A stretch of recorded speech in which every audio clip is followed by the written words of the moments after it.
Kolkata TV ডিজিটালে আপনাদের সকলকে স্বাগত। আপনাদের সঙ্গে রয়েছি আমি অঙ্কুর। রুশ ইউক্রেন যুদ্ধ এখনো পর্যন্ত থামার কোনো লক্ষণ দেখতে পাওয়া যাচ্ছে না। অন্যদিকে রাশিয়ার পক্ষ থেকে আক্রমণ শুধুমাত্র ইউক্রেনেই সীমাবদ্ধ নেই। ভ্লাদিমির পুতিন তিনি বারংবারই হুঁশিয়ারি দিচ্ছেন ইউরোপের অন্য রাষ্ট্রগুলির দিকে, এবং সেই তালিকায় যারা রয়েছে তাদের মধ্যে ফ্রান্স অন্যতম।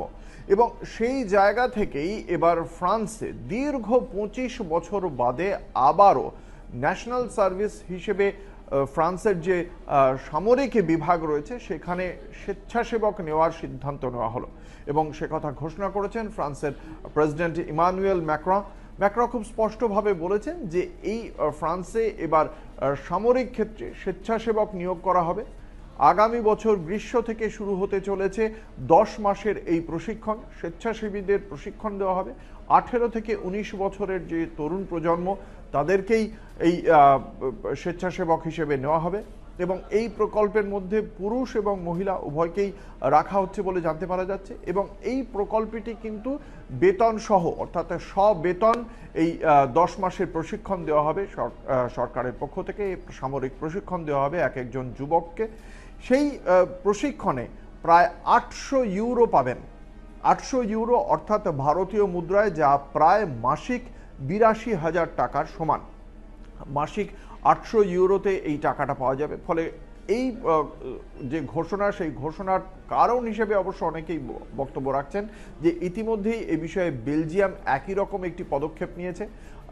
একই রকম পদক্ষেপ করেছে নেদারল্যান্ডস, জার্মানি।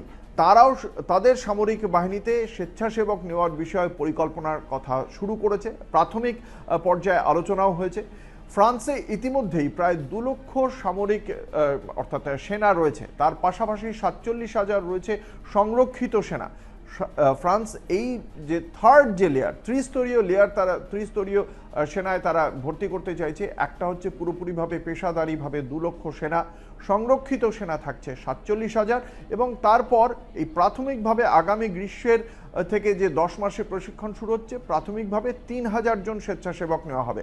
2035 সালের মধ্যে সেই সংখ্যাটাকে ফ্রান্স 50,000-এ নিয়ে যাবে বলেই তাদের লক্ষ্যমাত্রা স্থির করেছে।